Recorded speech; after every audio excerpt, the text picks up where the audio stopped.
Hello, hi guys! Magandang hapon sa inyo lahat. This is Shirva Masagari Channel, a faith healer also matarder. So ngayong hapon natatigyan natin ang nagsasabihin sa'yo ng ating mga gabay. This is special gabay for the month of September 19 hanggang September 25 for the sign of Leo. So, Leo, welcome to my channel. Ano kayang messages, advices, and spirit guides ang ating masasagot for today's video? Kano naman kayang energy or kaganapan sa buhay ng mga Leo ang ating mga hagilap? So, guys, this reading sa journey lamang hindi lahat makaka-resonate. Kunin lamang pa makaka-relate sa inyo and comment down below kung kaninong energy ang ating nasagap. And of course, don't forget to like and subscribe my channel and hit notification bell for more videos update. Sa mga hindi pa po nakakapag-subscribe sa aking channel, please click nyo na po ang subscribe button dyan sa baba for all bell para updated kayo sa mga videos na i-upload natin every time in every moment. So guys, kumapit ka dahil ito ng mensahe sa'yo ng ating mga gabay.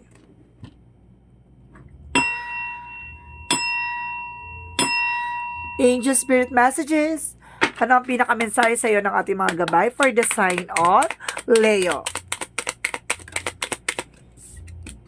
There's a high priestess. Okay, there's a hidden agenda or hidden enemies. Or sinasabi dito, there's some fear. At the same time, there's an unexpected moment. So, let's see what is additional messages. And of course, there's a 7 of cups. Kumbaga confusion, no? Kumbaga naguguluhan ka dito kung ano pipiliin mo, no? Kung ano pagdidesisyonan mo, kung ano yung priority or magiging priority mo, no? Let's see what is additional messages. There's a 6 of Pentacles. Ibig sabihin dito, magtutuloy-tuloy daw about sa finances. For me kasi ang 6 of Pentacles talaga, kumbaga, bless in disguise, yan, na tulong ng langit, no? There's a universe, rather. And kasi sinasabi dito na magtutuloy-tuloy about sa finances. And of course, sinasabi sa'yo dito, there's a give and take. Balance. And of course, there's a tower moment. There's a sudden changes. May pagbabago mangyayari. It's either revealed or to destroy. No? May pagbabago magaganap dito. It's either chaos or something na pagkasira, destroy, or something disaster. Let's see. Because there's a 3 of cups. Kumbaga, there's a celebration coming in for you. May celebration ka dito. There's a party at the same time. And of course, there's a 7 of Pentacles. Wow! It's a blossoming abundance. Kumbaga, sinasabi dito na mukhang magiging maligaya ka dito kasi mukhang makukuha mo na yung profit or kita or something na yung pinagtrabahuhan mo, no? Mukhang magiging malaki ang tubo nito. What is the High Priestess? What is the High Priestess? Angel Spirit Guides. So, there's an Ace of Cups. Wow. Ibig sabihin dito, there is a new love life, new career, a new love life, and new romance, no? May panibagong eksena dito na magdadala sa iyo ng kilig, no? May bagong kilig with unexpected moments. So, hindi mo to inaasahan na darating sa buhay mo with the spark. Diba? With the spark. Diba? With the spark. What is the 7 of Cups? So, there is a 9 of Wands. Kumbaga sinasabi dito, there is a final push, no? Kumbaga nahihirapan ka na sa pamimili, nahihirapan ka na kung anong didesisyonan mo. Sinasabi sa'yo dito na, kumbaga, tiyagaan ka lang, no? Magtiyaga ka lang. Kung ano yung gusto mo dyan, kung ano yung talagang gusto, kung ano yung makakatulong sa'yo, kung ano yung benefits, and of course, yung makakatulong sa'yo in the near future. Of course, there's a word card. There's a trouble. Okay. There's some more information na sinasabi sa'yo dito na mukhang may proposals or something na, kumbaga, madadagdagan yung source of income mo, resource of income, no? O some of you may tawag ng galing sa ibang bansa na, kumbaga, makakaalis ka na. What is the tower moment? So, there's a 4 of Pentacles. Protectionan mo raw yung finances mo kung ayaw mong maubos or magkaroon ng bankruptcy, no? Or maging bankruptcy. Ibig sabihin dito, protectionan mo yung pangalagaan mo yung finances mo. What is the 3 of Cups? And because there's a 2 of Cups, there's a partner, no? There's a happiness, celebrations, no? There's a partnership. What is the 7 of Pentacles? And of course, there's a star card. Wow, wish fulfillment. Ito yung hinintay mo. Katagal-tagal mga inantay. Ito na mangyayari nawa. no? Kumbaga ito na ang tagumpay at magkakaroon ka ng healing and of course a miracle. What is the High Priestess and the Ace of Cups? What is the High Priestess and the Ace of Cups? Okay, there's a Nine of Wands. Slow and steady. Kalmado lang ha. Huwag mo ipakita masyado na nag-iinit ka. Diba? Ipakita mo na kalmado ka pa rin. Diba? Yung kinikilig ka pero kalma-kalma ka lang. Diba? What is the Seven of Cups? And of course, that Nine of Wands. There's a Ten of Pentacles. Magkakaroon ka raw ng long-term success and long-term investment dito. Diba? Don't you worry. Kumbaga, sa tagal-tagal ng pag-aantay at sa tagal-tagal ng pamimili or at pag-antay-antay ng dami mo pinagdaanan, this is your moment na kumbaga magkakaroon ka ng long-term success, long-term investment, long-term relationship. What is the Six of Pentacles and the World card? There's a Magician, manifestation, na may mga bagay na ma-manifest ka dito around the world. Taray! So what is the Tower moment? And of course, the Four of Pentacles. There's a Queen of Wands. Confident. No, kailangan magkaroon ka ng confidence sa sarili mo na kaya mong protectionan at kaya mong pangalagaan yung finances mo. What is the Three of Cups and of course the Two of Cups? Okay. There's a King of Pentacles. Secure about sa finances. No? There's a partnership. Kumbaga itong tao na to, kumbaga tutulungan ka, tuturuan ka about sa finances. So, what is the Seven of Pentacles and the Star card? So, there's a Six of Cups. Kumbaga, there's a friend or relatives. Kumbaga ito ang kumbaga makakatulong sa or something na may anak kung may children or anak ka na. Kumbaga sinasabi sa dito na ito yung matutupad no sa pangarap mo, no? Para sa yung supling sa sa anak mo, no? May matutupad ka dito with the Star card. Kumbaga, kung wala ako, if you are a single mom, kumbaga sinasabi sa dito na this is your moment. Magkakaroon ka ng harvest time. So, what is the outcome? Outcome is the Knight of Swords. There's a stress, no? Sinasabi lang sa'yo dito na alisin daw yung takot at pangamba mo. Be mature, no? Be mature and of course, there's a Strength card, no? Alisin mo yung takot at pangamba mo with the Strength card.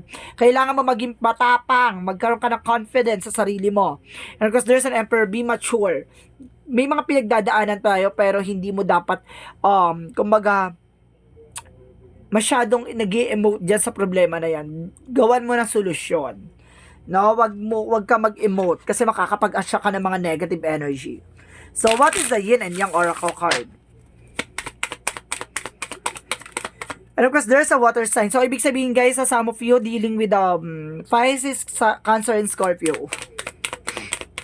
And of course, there is a shadow side. Yun nga, diba?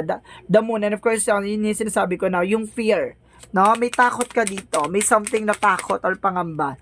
And of course, there's a masculine energy. Wow. Kumbaga meron ditong masculine energy. Hot. Diba? Hot papa. Or hot tito is coming in. Or if you are Leo na lalaki, if you are a masculine Leo. Wow. So let's see what is additional messages. What is the Monsology? What is the Monsology? What is the Monsology? Okay. Look at the bigger picture. No? Dapat tinitignan mo yung mga magagandang mangyayari sa hinaharap mo. Huwag kang tumingin sa mga negatibo. Sa mga bagay na wala na mga mangyayari. At the same time, your hard work is paying off. See? Diba? Makukuha mo na what you deserve. Makukuha mo na yung mga pinaghirapan mo, pinagpaguran mo. Kumbaga, nagpursigi ka, this is your moment na. And of course, there is a gratitude, no? Kumbaga, maging thankful ka na lang sa buhay mo na kung ano man ang meron ka, di ba? And of course, there is indecision. May mga bagay na kailangan mong pagdesisyonan, di ba? Para makatulong sa iyo sa hinaharap. And of course, there is an imagination, no? Makakatulong yung imagination na yan para makapagbuo ka ng mga panibagong ideas, no? What is additional messages? What is additional messages? There is a boundaries. No, kailangan mo mag-set ng boundaries para hindi ka nakakahatak ng nega.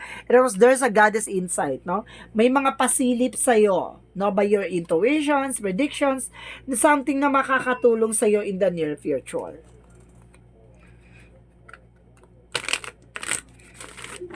So, what is the energy? There is a woman holding a heart.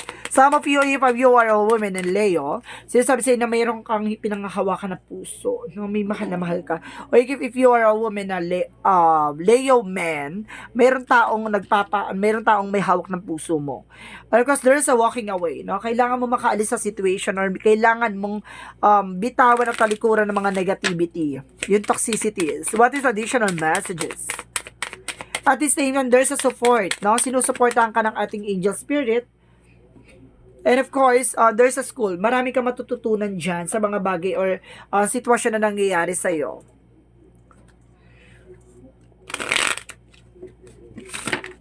So, what is the Romance Angels? Romance Angels, sinasabi sa Romance Angels is forgiving and learning. So, kailangan mong patawaran at kailangan mong matuto sa mga pinagdaanan mo sa pagdating sa relasyon. As you release and heal the past, you experience more love in your present moment. No? Kasi kapag binitawan na talagang pinakawalan mo na yung sakit ng nakaraan, may darating, no, para magpuno ulit ng panibagong eksena mo or dumating na para bigyang kulay ang mundo mo. There's a grip. No? May mga bagay na dumarating sa buhay na natin na hindi na natin mababago. No? So, kaya hindi mo na dapat yung pagsisihan. And of course, there is a balance. No? Kailangan mo maging balanse. Spiritual and of course, emotional, practicality, and of course, emotionally. So, let's see what is our Archangel Michael messages. You and your loved ones are safe. Wow. Additional messages for Archangel Michael. And of course, sinasabi dito sa'yo, I have confidence. Kailangan mo magkaroon ng confidence. Diba? I told you, confidence is the key to success. Alisin ang takot, pangamba. What is Archangel Raphael messages? Okay. Divine intervention. Ibig sabihin dito may mga paalala sa iyo ang ating divine sa mga bagay-bagay, sa situation mo, sa health mo. 'Di ba? Kumbaga sinasabi sa iyo dito na ginagabayan ka ng ating angel spirit. May mga paalala or signs or synchronicities na kailangan mong pakinggan. 'Di ba? What is the Jesus loving quotes? Ask and shall be given to you. Kung hindi, sinasabi sa'yo dito, kung hindi mo hihilingin at hindi mo hihingiin sa taas, hindi ipagkakaloob sa'yo yung mga bagay na gustong-gusto mo. So, ibig sabihin dito, may mga bagay na kailangan natin ilapit, kailangan natin surrender, kailangan natin hilingin, diba?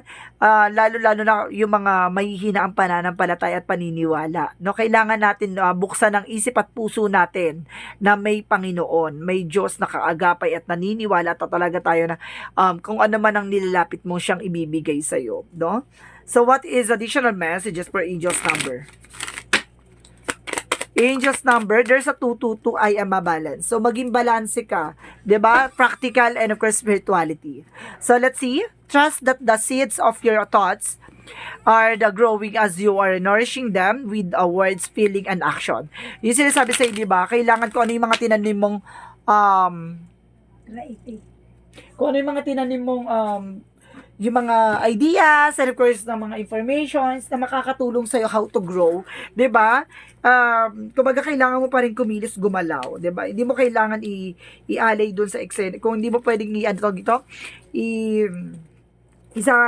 yung parang i-surrender na mangyari nawa yung mga bagay na dinadasal mo na walang action. Kasi lahat ng mga bagay na gusto natin matupad, kailangan natin kumilos, gumalaw, 'di ba? Kasi hindi mo yan masasakatuparan kung wala yung paggalaw. Kailangan mong gumalaw at kumilos.